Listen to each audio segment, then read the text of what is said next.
विद्यार्थी मित्रांनो, आज आपण अपूर्ण स्पर्धा या प्रकारामध्ये मक्तेदारीयुक्त स्पर्धा या संकल्पनेचा अर्थ आणि वैशिष्ट्य याचा अभ्यास करणार आहोत.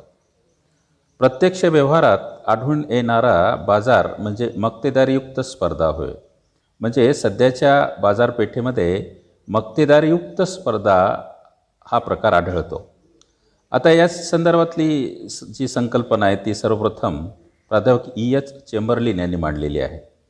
त्यांनी 1933मध्ये जे पुस्तक लिहिलं त्या पुस्तकाचं नाव आहे थेअरी ऑफ मोनोपॉलिस्टिक कॉम्पिटिशन. तर या प्रकारानुसार पूर्ण स्पर्धा व मक्तेदारी या दोन्ही बाजाराची वैशिष्ट्ये एकत्रितपणे या बाजाराला लागू होतात. म्हणून या स्पर्धा प्रकाराला मक्तेदारीयुक्त स्पर्धा असं म्हणतात. म्हणजे पूर्ण स्पर्धेची काही वैशिष्ट्ये आणि मक्तेदारीच्या बाजाराची काही वैशिष्ट्य या स्पर्धेला लागू होतात. तर प्राध्यापक E.H. चेंबरलिन यांनी केलेली व्याख्या आपण पाहू. त्यांच्या मते मक्तेदारीयुक्त स्पर्धा म्हणजे अशी स्पर्धा की ज्यात अनेक विक्रेते अगदी जवळचा पर्याय असलेल्या परंतु पूर्ण पर्याय नसलेल्या वस्तूंचे उत्पादन करतात. म्हणजे काय, मक्तेदारयुक्त स्पर्धेमध्ये अनेक विक्रेते असतात, असंख्य नसतात. तर किती असतात? अनेक. म्हणजे जे संख्येमध्ये मोजता येऊ शकतात एवढे विक्रेते किंवा उत्पादन संस्था असू शकतात.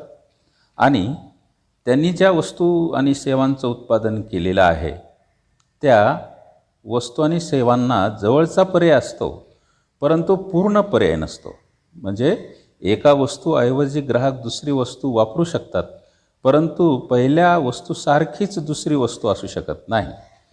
त्याला म्हणतात जवळचा पर्याय असलेल्या परंतु पूर्ण पर्याय नसलेल्या वस्तूचे उत्पादन, असा त्याचा अर्थ आहे. तर अशा बाजाराची काही वैशिष्ट्ये आहेत. पहिलं वैशिष्ट्य आहे अनेक विक्रेते. आता व्याख्येत सांगितल्याप्रमाणे या बाजारात किती विक्रेते असतात संख्येनं? तर अनेक असतात. म्हणजे पूर्ण स्पर्धे एवढे असंख्य नसतात आणि अल्पाधिकारा एवढे कमी नसतात. तर पूर्ण स्पर्धे एवढी असंख्य नसलेले म्हणजेच अनेक विक्रेते असतात जे संख्येमध्ये आपल्याला काय करता येतात? मोजता येतात. म्हणून या कारणामुळं काय होतं की विक्रेत्यांचे वर्तन एक प्रकारचं मक्तेदारीप्रमाणे असते. म्हणजे काही कंपन्या, काही विक्रेतेच बाजारात असतात, त्यामुळं ते किमती ठरवतात आणि त्यामुळं त्यांची एक प्रकारे काय निर्माण होते? मक्तेदारी. म्हणून अनेक विक्रेते हे या बाजाराचं पहिलं वैशिष्ट्य आहे.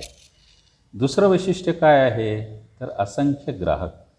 अशा बाजारात पूर्ण स्पर्धेप्रमाणे असंख्य ग्राहक असतात. असंख्य म्हणजे काय? जे संख्येमध्येही मोजता येणार नाहीत एवढे जास्त संख्येनं प्रचंड संख्या असते ग्राहकांची. मक्तेदारीयुक्त स्पर्धेत असंख्य ग्राहक असतात. परिणामी काय होतं की कोणताही ग्राहक वैयक्तिकपणे आपल्या मागणीत बदल करून वस्तूच्या किमतीत बदल घडवून आणू शकत नाही. म्हणजे ग्राहक असंख्य असल्यामुळं कोणत्याही एका ग्राहकाची मागणी ही नगण्य तुल्य असा अल्प भाग असतो. त्यामुळं एक ग्राहक मी जास्त वस्तू घेतो म्हणून दुकानदारावर प्रभाव टाकू शकत नाही किंमत बदलण्याच्या बाबतीमध्ये. म्हणजे किमतीवर परिणाम करू शकत नाही ग्राहक, कारण ग्राहकांची संख्या किती आहे? असंख्य आहे. कारण दुकानदाराला माहीत आहे तो जरी ग्राहक गेला तरी दुसरा येणार आहे, त्यामुळं तो ग्राहक त्या किमतीवर परिणाम करू शकत नाही. म्हणून मक्तेदारीयुक्त बाजाराचं हे दुसरं वैशिष्ट्य आहे. मक्तेदारीयुक्त बाजाराचं तिसरं वैशिष्ट्य आहे वस्तुभेद. वस्तुभेद म्हणजे काय? वस्तुभेद म्हणजे वस्तूमध्ये फरक आढळतो. एकाच प्रकारची वस्तू सगळीकडे सारख्या आढळत नाही, तर त्याला पर्याय असतात. त्या वस्तूमध्ये भेद केला जातो. फरक करून विकावंच लागतं नियमानुसार, कायद्यानुसार. एका कंपनीनं तयार केलेली वस्तू जशाला तशी दुसऱ्या कंपनीला बनवता येत नाही. तर काही ना काही बाबतीत ती वस्तू वेगळी ठेवावी लागते. जर जशाला तशी वस्तू बनवली तर त्याच्याविरुद्ध कायदेशीर कारवाई करता येते. कारण नक्कल केल्यामुळं किंवा कॉपीराईट कायद्याचा भंग केल्यामुळं अशा उत्पादक किंवा विक्रेत्याला कायदेशीर कारवाईला सामोरं जावं लागतं. म्हणून वस्तुभेद या बाजाराचं सगळ्यात महत्त्वाचं वैशिष्ट्य आहे. कारण उद्योग संस्थेने उत्पादन हे बाजारातील दुसऱ्या उद्योग संस्थेच्या उत्पादनापेक्षा काय असते, वेगळे असते. यालाच काय म्हणतात, वस्तुभेद. हा भेद वेगवेगळ्या प्रकारे केला जातो. वस्तुभेद हा ब्रँड म्हणजे ब्रँड नेम वापरून वेगवेगळ्या प्रकारे त्याचा वस्तुभेद करता येतो. म्हणजे जसं आता टी व्हीच्या बाबतीत सोनी, सॅमसंग, MI अशा प्रकारे ब्रँड नेम वापरून त्या वस्तू वेगळ्या केल्या जातात. व्यापारी चिन्ह ट्रेडमार्कचा वापर केला जातो. वस्तूची आकर्षक बांधणी केली जाते, म्हणजे पॅकिंग वेगवेगळी असू शकते प्रत्येक वस्तूची, आणि दर्जाही वेगळा असतो. नक्षीकाम केलं जातं, रंग वेस्टर्नसुद्धा, त्याच्यावरचं कव्हर वेगळं असतं. म्हणजे समजा साबण हे प्रकार आहे आणि तुम्हाला साबण घ्यायचे असेल तर बाजारात वेगवेगळ्या कंपन्यांच्या वेगवेगळ्या साबण तुम्हाला मिळतील, कारण प्रत्येक साबण हा दुसऱ्या कंपनीपेक्षा वेगळी असू शकते किंवा वेगळी ठेवावी लागते. यालाच वस्तुभेद असं म्हणतात. सारखी वस्तू बनवता येत नाही. काही ना काही बाबतीमध्ये रंग, रूप, आकार, वजन किंवा चव या प्रत्येक बाबतीमध्ये ती वस्तू भिन्न असू शकते. याचा अर्थ काय की उद्योग संस्थेच्या उत्पादनाला जवळचे पर्याय आढळतात आणि त्यांच्या मागणीची छेदक लवचिकता अधिक असते. म्हणजे छेदक लवचिकता काय असते, जास्त असते लवचिकता. छेदक लवचिकता म्हणजे काय, वस्तूच्या मागणीतील शेकडा बदल भागिले वस्तूच्या किमतीतील शेकडा बदल, हे जे सूत्र आपण पाहिलं त्यानुसार मागणीची छेदक लवचिकता जास्त असते, कारण एका वस्तूच्या किमतीचा परिणाम ताबडतोब दुसऱ्या वस्तूच्या मागणीवर होतो. आता मोबाईल उदाहरणार्थ, सॅमसंगच्या मोबाईलच्या किमती जर वाढल्या तर बाजारात शाओमी किंवा MI आणि रिअलमी या कंपनीच्या तुलनेनं स्वस्त असलेल्या मोबाईलला काय होईल, मागणी वाढेल ताबडतोब. कारण सोनीचे फोन महाग झाल्यामुळं किंवा ॲपल कंपनीचे किंवा सॅमसंग कंपनीचे मोबाईल जेव्हा महाग होतात तेव्हा आपोआप दुसऱ्या प्रकारच्या मोबाईलला काय होते, मागणी ताबडतोब वाढते, कारण त्याला पर्याय असतात. म्हणून वस्तुभेद हे या बाजाराचं तिसरं वैशिष्ट्य आहे. चौथं वैशिष्ट्य काय आहे, मुक्त प्रवेश व निर्गमन. आता मुक्त प्रवेश व निर्गमन म्हणजे काय की मक्तेदारयुक्त बाजारामध्ये पूर्ण स्पर्धेप्रमाणे कोणत्याही उत्पादक किंवा विक्रेत्याला बाजारात प्रवेश करता येते आणि जर नुकसान होत असेल तर त्या स्पर्धेतून बाहेरही पडता येते. म्हणजे सहज बाहेर पडू शकतात. जशी सहज प्रवेश करू शकतात तसं ते जर प्रसंगी ते बाहेरही पडू शकतात आणि नफ्याच्या अपेक्षेनं एखाद्या उद्योगामध्ये ते परत प्रवेश करू इच्छितात किंवा प्रवेश करू शकतात. म्हणून मुक्त प्रवेश व निर्गमन म्हणजे बंधनं नसतात. हे या बाजाराचं चौथं वैशिष्ट्य आहे, मुक्त प्रवेश व निर्गमन. पाचवं वैशिष्ट्य काय, विक्री खर्च. आता मक्तेदारयुक्त बाजार सध्या आपण पाहतो, सध्याच्या काळामध्ये जो बाजार आहे आपल्या देशामध्ये तो मक्तेदारयुक्त प्रकारातला आहे आणि या बाजारामध्ये उत्पादक किंवा विक्रेत्याला काय करावं लागतं, विक्रीवर खर्च करावाच लागतो. जो उत्पादक किंवा विक्रेता विक्री खर्च जास्त करेल त्याच्या मालाला जास्त मागणी वाढते. आता हा विक्री खर्च कशावरचा असू शकतो, दुकानावरचा असू शकतो, शोरूम उभे करणं वेगवेगळ्या आकर्षक अशी, त्याचबरोबर जाहिराती करणं.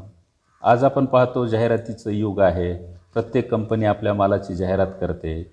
माझी वस्तू दुसऱ्यापेक्षा कशी भिन्न आहे, वेगळी आहे, किती श्रेष्ठ आहे, किती चांगली आहे हे दाखवण्यासाठी जाहिराती मोठ्या प्रमाणात केल्या जातात.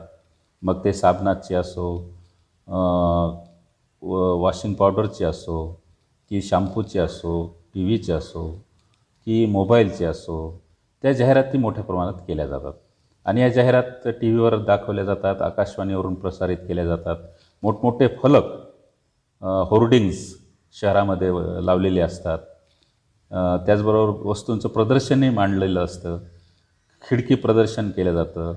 मोफत भेट वस्तू व मोफत नमुना वस्तू इत्यादींचा समावेश विक्री खर्चात होतो. मोफत भेट वस्तू आता म्हणजे काय, तुम्ही जर एखाद्या दुकानावर वस्तू खरेदी केली, 1000 रुपयाचा माल घेतला तर एखादी गिफ्ट तुम्हाला ते दुकानदार देऊ शकतो आणि त्यामुळे तो खर्च आहे त्याचा, कारण विक्री वाढवण्यासाठी वेगवेगळे प्रयोग तो करत असतो जेणेकरून विक्री वाढली पाहिजे. यासाठी जो खर्च केला जातो त्याला विक्री खर्च असं म्हणतात.